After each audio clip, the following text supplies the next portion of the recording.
Hey, what's up everybody? It's Chris F, and today I'm going to be reviewing the newest controller from the company that started Leverless altogether, the Hitbox Ultra.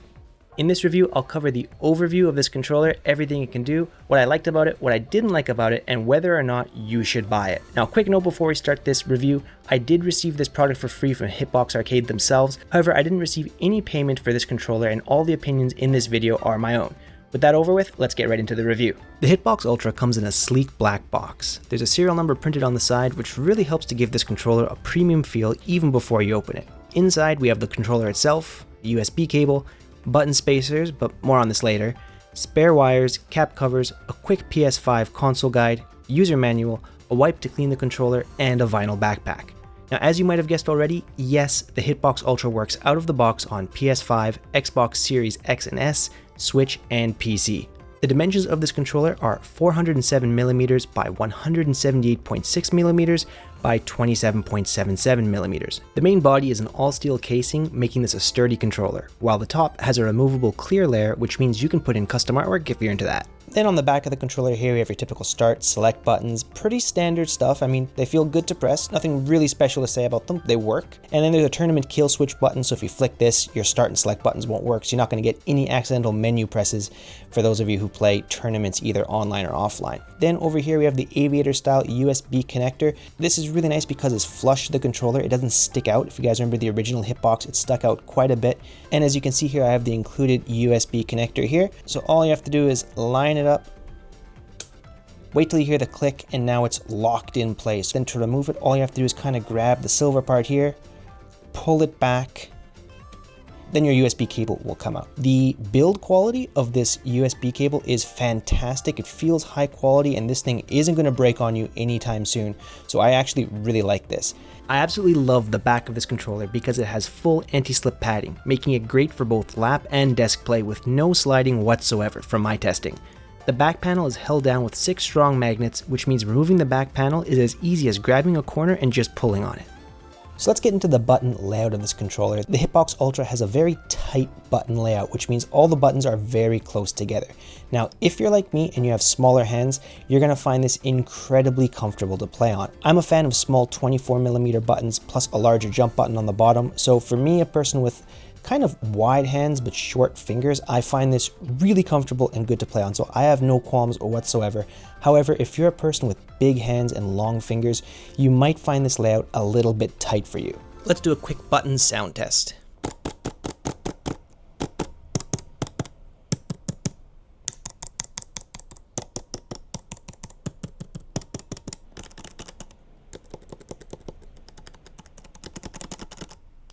Also, because of the low profile nature of these buttons and the fact that they're close together, it's incredibly easy to do slide motion. So for you grapplers out there, you want to churn butter, no issues whatsoever on this controller. I think you're going to find it super easy to do. Let's talk about one of the main features of this controller, and that is the combo buttons. Now, these buttons are different than any other button I've used for other controllers. It's a custom casing with a Cherry MX low profile speed silver key switch inside. You see this rim on the outside of the controller? There's some slots in it, and if you kind of grab the slot and you twist, the ring comes out, and then you can take off the keycap, and that brings us to the inside of this controller. Now, around here is a white piece of silicone, and this is the spacer. So what this does, it changes the actuation of your buttons, so you can affect how much of a keystroke you have. Now, by default, the combo buttons on this controller are going to have a 1mm range of motion. Using these spacers inside, you can change that from 1mm to 1.5 for those of you who like more traditional arcade button feel, or for those of you who are more into low actuation, very low movement buttons, there's a spacer that lets you go all the way down to 0.65mm. I think being able to change the keystroke length and overall actuation of your buttons using the silicone pieces inside is an amazing choice. It's incredibly easy to pop on and pop off these rims, allowing you to do very quick, simple maintenance on your controller. And then all you have to do is kind of just pop this back in and you're good to go. This is easily the best button I've used in my experience as a fighting gamer so far, and I cannot recommend them enough. Next, let's talk about these combo extensions. Now, these are a different key switch altogether. They don't use the same internals as the combo buttons, the main buttons on your controller. These use laptop key switches, and they do definitely have a different feel to them than your main buttons. So right off the bat, I have to say, one thing I didn't like about these extra buttons is the fact that they don't feel the same as your main buttons. Now, that's not necessarily a bad thing because these are kind of your add-on buttons. You're not going to be using them all the time. Like for me, for example, I don't use this in Street Fighter 6. This is my drive impact button, and I don't need the exact same kind of extreme responsiveness from this for drive impact because I'm kind of just smashing on it on reaction. However, the nice thing about this, which a lot of controllers don't offer, is you can put these anywhere you want. So for example, if I wanted to switch this button to be over here, you can move it anywhere you like. And then as you can see here, I have one of the extension buttons over here on my left pinky. So if you're somebody who likes to do parry or drive impact or anything in Street Fighter 6, for example, with your pinky, you totally have that option, and you can change the position just by rotating the actual button.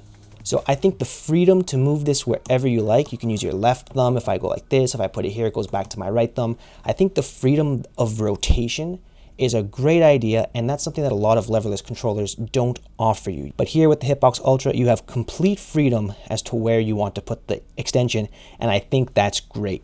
Two more small negatives about these extension buttons. Number one, because the actual keycap, as you can see here, is a square, not a circle, if you're trying to do sliding motions, it's no problem when you're going fast, but if you do it kind of slow, my finger tends to get caught a little bit in between the main combo button and the combo extension. I mean, you can feel the difference in height between these when you're rubbing your finger across it. So that's one thing I'd like to see them fix, maybe add a rim here to make it easy for slide inputs. And then the second point is when you rotate these extension buttons, you're not rotating the rim, you're not rotating the extension, you're rotating the entire button itself.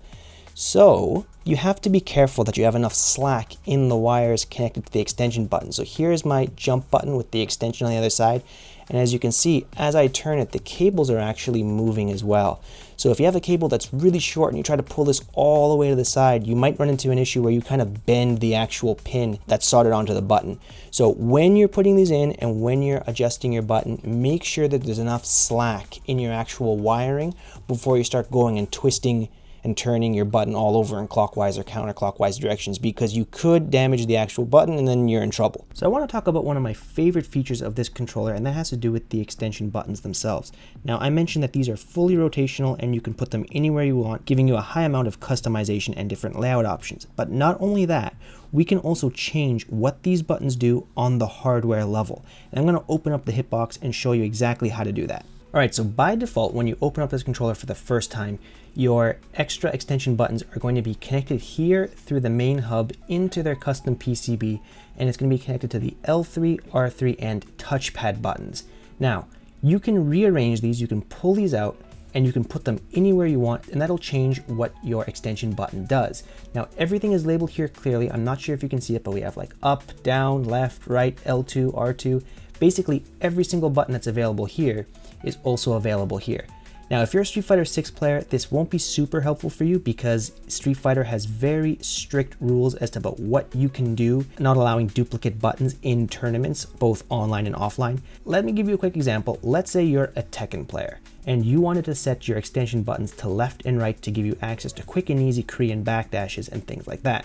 All you would have to do is remove this from the PCB and put this cable into either left or right, and then the corresponding cable that matches with the button would allow you to do that. I highly recommend a pair of pliers to pull these out because it can be quite difficult to do with your fingers. But if you're a multi-game player, my advice, use the extra cables that are included in the pack and then just plug them in to the alternate input that you would want.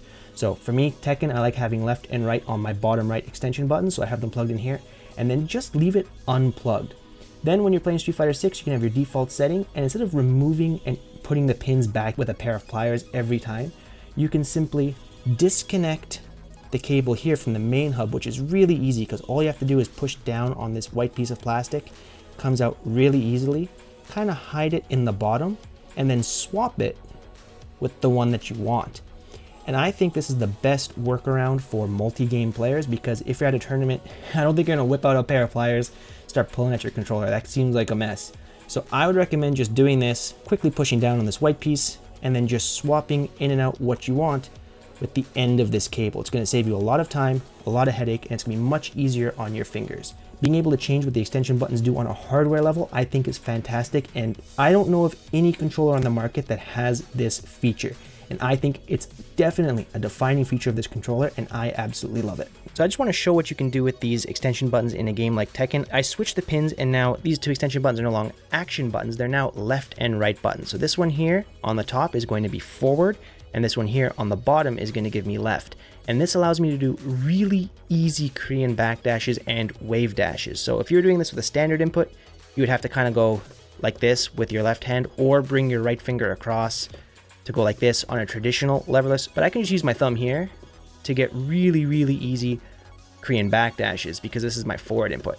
I can actually do it so fast that instead of moving backwards, Jin is walking forwards. That's how fast and easy it is to do Korean backdashes on this controller. Like, I mean, check it out. It's really easy. And then for the two-player side, all I have to do is change where my thumb is. This is forward on the two-player side. Same idea. Easy Korean backdashes. And again, you can do it so fast that you're either like walking forwards or walking back. So in closing, what I really liked about this controller was the overall build quality, the button layout, the main buttons themselves, and the actuation adjustability, the customization and freedom this controller provides, the hardware extension button mapping, as well as the PS5, Xbox, and PC compatibility out of the box. However, I felt that customization of this controller could be difficult for beginners. People with large or long fingers might find the button layout to be a bit cramped, and this controller is on the expensive side. However, I do think that the price matches the quality that you get with this controller. So to give you my honest opinion, I've tried a variety of controllers since I started doing YouTube, and I must say this is my favorite controller that I've used so far.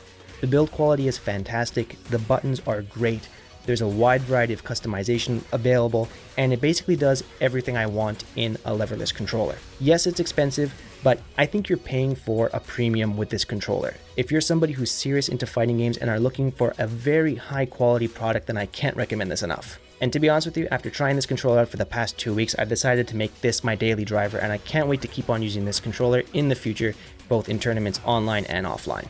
And that brings us to the end of the review. I hope you enjoyed it. Don't forget to like and subscribe because it helps me make more reviews like this in the future, and let me know in the comments what you thought. But until next time, thank you all so very much for watching, and take care.